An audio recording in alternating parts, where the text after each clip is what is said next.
Hello everyone. So welcome to Rudra academy classes. So जैसा कि हम लोगों ने पहले हाइड्रोकार्बन चैप्टर हमारा चल रहा था और हमने उसमें IUPAC पढ़ा था. IUPAC पढ़ा था इसमें एल्केन के अंदर. तो आज हम पढ़ेंगे IUPAC एल्कीन के अंदर. ओके.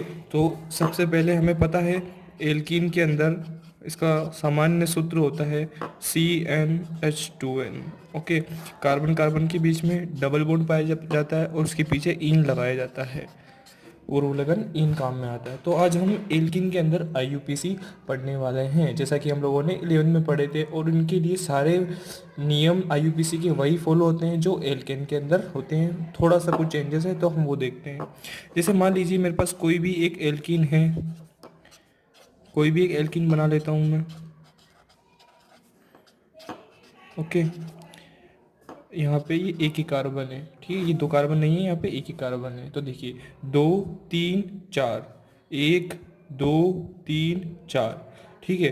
तो जब भी अब आप बोलेंगे कि यहाँ पे बहुत सारे स्टूडेंट्स को ये डाउट्स होता है कि यहाँ पे 3 हाइड्रोजन है, यहाँ पे एक ही है, यहाँ पे भी एक ही है. इसका रीज़न ये है कि कार्बन हमेशा कि 4 बॉन्ड बनाता है. तो यहाँ पे कार्बन जो है हाइड्रोजन से 4 बॉन्ड बना रहा है, 3 और एक 4. तो यहाँ पे एक हाइड्रोजन का, दो इस कार्बन के, एक इसके, तो टोटल 4. तो हमें इसका IUPAC नाम देना है.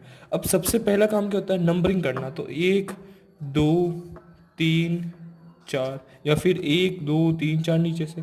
अब हमें ध्यान रखना है हमेशा डबल बॉन्ड को कम नंबर देना है. डबल बॉन्ड को कम नंबर देना है. जहाँ से डबल बॉन्ड कम आ रहा है उसे हम लोगों को कम नंबर देना है. ये हमेशा ध्यान रखेंगे हम. तो जैसे पहले इधर से डबल बॉन्ड 2 नंबर पे आ रहा है, इधर से भी 2 नंबर पे आ रहा है, किधर से भी कर सकते हैं. तो मैं इधर से ले लेता हूँ. तो 2 नंबर पे क्या आ रहा है, 2. अब इन आ रहा है 2 नंबर पे, क्या आ रहा है, डबल बॉन्ड मतलब कि इन आ रहा है. तो हम इसको 2 इन नहीं लिखेंगे, हम इसको लिखेंगे 2.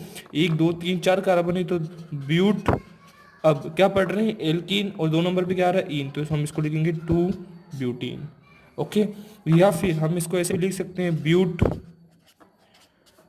2 इन. ऑलराइट. इसको हम 2 ब्यूट इन भी लिख सकते हैं. सो नेक्स्ट एग्जांपल देखते हैं हम कोई एक. जैसा मान लीजिए एग्जांपल है CH3CH. यहाँ पे मान लीजिए क्लोरीन जुड़ा हुआ है, यहाँ पे डबल बॉन्ड CH2 और यहाँ पे CH3 जुड़ा हुआ है. ऑलराइट. सो ये 2 है. अब बताइए इसका नोमेनक्लेचर हम कैसे करेंगे.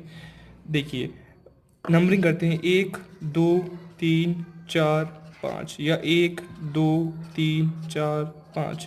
तो यहाँ पे तो हमने ऊपर वाले में डबल बॉन्ड को कम नंबर दे दिया, लेकिन अब यहाँ पे प्रतिस्थापी समूह भी आ रहा है और डबल बॉन्ड भी आ रहा है. सो इस केस में क्या हम करेंगे कि इस केस के अंदर जब भी एक चीज़ हमें याद रखनी है कि जब भी डबल बॉन्ड और प्रतिस्थापी समूह साथ में आता है तो हम लोगों को डबल बॉन्ड को कम नंबर देना होता है. हमेशा हम लोग डबल बॉन्ड को कम नंबर देंगे चाहे कोई सा भी प्रतिस्थापी समूह आ जाए. तो इधर से डबल बॉन्ड 2 नंबर पे, इधर से डबल बॉन्ड 3 नंबर पे. तो किधर से करना चाहिए, इस साइड से. तो हम और तो इस साइड से हम लोग ये वाला चूज कर रहे हैं. ठीक है. अब लिखना कैसे है इसको, सबसे पहले लिखेंगे क्लोरो. तो क्या लिखेंगे, 4 क्लोरो. नोमेनोकल्चर IUPAC नोमेनोकल्चर में डबल बॉन्ड को कम नंबर दिया जाता है जबकि लिखा इसको जाता है पहले. तो 4 क्लोरो. उसके बाद में क्या आ रहा है, 2. अब एक 5 कार्बन है तो पेंट और इन. तो ओके. तो 4 क्लोरो 2 पेंटीन. तो इस प्रकार से हमारा ये एक एग्जांपल हुआ. मान लीजिए नेक्स्ट एग्जांपल पढ़ते हैं एक और, थर्ड नंबर का कोई भी एग्जांपल. मान लीजिए हमारे पास आ गया CH3CH double bond CH double bond CH double bond CH और CH3. तो 1 2 3 4 सब जगह कार्बन बैलेंस है. 1 2 3 4, 2 3 यहाँ पे ज़्यादा हो रहे हैं, यहाँ पे ज़्यादा हो रहे हैं. तो मेरे को यहाँ से हटाना पड़ेगा. 1 2 3 4 यहाँ पे सिंगल बॉन्ड ही है. ठीक है. अगर इसका नोमेनोकल्चर करना है तो सीधा सा इधर से 2 नंबर पे आ रहा है. तो क्या हो जाएगा, 2 1 2 3 4 5 6. तो क्या हो जाएगा, 2 हेक्सीन. सीधा सीधा सा 2 हेक्सीन या हेक्स 2 इन. ओके. कुछ एग्जाम्पल इसके और देखते हैं जिसके अंदर हमें पता चलता है. ओके. कुछ एग्जाम्पल और देखते हैं हम. जैसे मान लीजिए हमारे पास है CH3, CH double bond CH, CH2, CH double bond और यहाँ पे CH2, CH3। तो कितने कार्बन, ये श्रृंखला काफ़ी बड़ी हो गई, 1 2 3 4 5 6 7, 3 3 4, 1 2 3 4 5 6 7, तो 7 कार्बन आ गए। तो हम लोगों ने तो 6 तक ही पढ़े हैं कि मैथ एथ प्रोब्यूट पेंट हेक्स, 6 तक ही पढ़े हैं। तो 7 पे आता है हेप्ट, और 8 पे आता है ऑक्ट, 9 पे आता है नॉन, और 10 पे आता है डेका। तो जैसे मान लीजिए हमारे पास 7 कार्बन की कोई कार्बन श्रृंखला है और सब जगह कार्बन हमारे बैलेंस हो रखे हैं, हाइड्रोजन भी बैलेंस हो रखे हैं। यहाँ पे CH2 है, ठीक है, 2 CH है ना, 2 3 4, यहाँ पे CH3। अब इसकी हमें कार्बन श्रृंखला बनानी है। CH3 एक्चुअली यहाँ पे मार्कर हमारा थोड़ा एक्स्ट्रा में चल रहा है इसीलिए, और यहाँ पे CH2 है, so don't be confuse, it's okay. Now हम लोगों को नंबरिंग करनी है। तो अब डबल बॉन्ड 2 बार आ रहा है, और इधर से डबल बॉन्ड 2 नंबर पे आ रहा है, और इधर से 3 नंबर पे आ रहा है। तो हम लोग इसको कैसे भी नंबरिंग कर सकते हैं। मैं इधर से कर रहा हूँ 1 2 3, क्योंकि 2 डबल बॉन्ड आ रहे हैं, 4 5 6 7, ठीक है। अब 2 डबल बॉन्ड कितने पे आ रहा है, एक तो 2 पे आ रहा है और एक 5 पे आ रहा है। तो क्या लिखेंगे, 2 5, उसके बाद में अब क्या लिखेंगे, डाई, 2 5 डाई, ये हाइफन लगाना जरूरी होता है। अब डाई किस लिए आया, क्योंकि 2 बार हमारा इन आ गया इसीलिए। तो डाई कितने कार्बन है, हेप्ट इन, ठीक है, बहुत इजी था। इस प्रकार से हमारे पास ये हुआ डाई हेप्टीन। अब मान लीजिए अगर मेरे पास आ गया CH3, CH nitro, CH2 double bond, यहाँ पे वापस से कार्बन एक ही है, फिर CH3, ठीक है।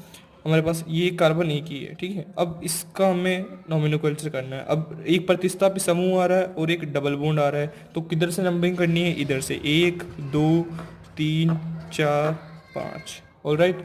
तो 2 नंबर पे आ रहा है, तो सबसे पहले लिखेंगे किसको, नाइट्रो को लिखेंगे। तो लिखेंगे 4 नाइट्रो 2, कितने कार्बन है, 5 है, तो 2 pentene, 2 pentene, it's pentene, okay, 2 pentene. इतना समझ में आया। अब देखिए ये हुआ हमारे कुछ एग्जाम्पल, तो इसके हम और एग्जाम्पल पढ़ते हैं। देखिए अब इस केस में हम लोग कुछ एग्जाम्पल और पढ़ते हैं। CH3 double bond CH, single bond CH, यहाँ डबल बॉन्ड आ गया, ठीक है। क्लोरीन, वापस CH2 क्लोरीन, 1 2 3 4। अब इसका नोमिनोकल्चर करना है तो हम क्या करेंगे, सबसे पहले नंबरिंग करनी है। तो ये इधर से डबल बॉन्ड 2 नंबर पे आ रहा है, इधर से करेंगे तो 2 नंबर पे आ रहा है। तो किधर से करनी चाहिए, देखो अगर मैं इधर से करता हूँ तो ये कार्बन 4 नंबर पे आ रहा है, इधर से करूंगा तो डबल बॉन्ड भी कम नंबर पे आ रहा है, क्लोरीन भी कम नंबर पे आ रहा है। इट मीन्स मुझे इधर से फायदा हो रहा है। तो 1 2 3 4, और सीधा सीधा लिखेंगे 1 क्लोरो, 1 क्लोरो 2, कितने कार्बन है, 4 है, तो ब्यूटीन, 2 ब्यूटीन, ओके। ये हुआ हमारे आज के एग्जाम्पल। सो अब नेक्स्ट हम और एग्जाम्पल की बात करते हैं। हमें इनकी बहुत सारी प्रैक्टिस करनी पड़ेगी, क्यों, क्योंकि ये प्रैक्टिस से ही IUPAC होता है, और IUPAC से काफ़ी क्वेश्चन आते हैं। एक बार IUPAC से क्वेश्चन आया था कि आइसो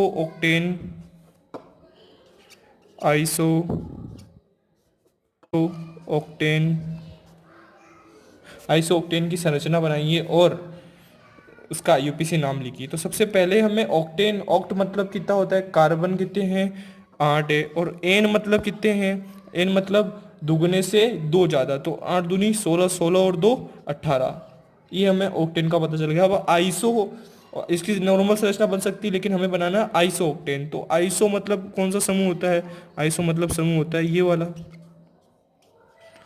ठीक है। अब 8 कार्बन होती है, 3 आ गए, तो 5 और जोड़ देते हैं, 2 3, कितने हुए, 3 3 6, मतलब कि 2 और कार्बन जोड़ने हैं,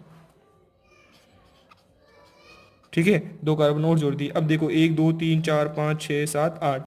अब यहाँ पे कितने, 2 2 2 2 और लास्ट में 3 कार्बन की वैलेंसी के अकॉर्डिंग इसको हमने कर लिया। अब देखिए इसका यूपीसी नाम लिखना है, तो कार्बन श्रृंखला 1 2 3 4 5 6 7। अब 2 नंबर पे क्या आ रहा है, मेथिल आ रहा है, तो क्या लिखेंगे, 2 मेथिल कार्बन कितने हैं, 8 है, तो क्या लिखेंगे, हेप्टेन आएगा। देखो 1 2 3 4 5 6 7 तक ही आ रहा है, तो आई 2 मेथिल 2 मेथिल 2 मेथिल हेप्टेन।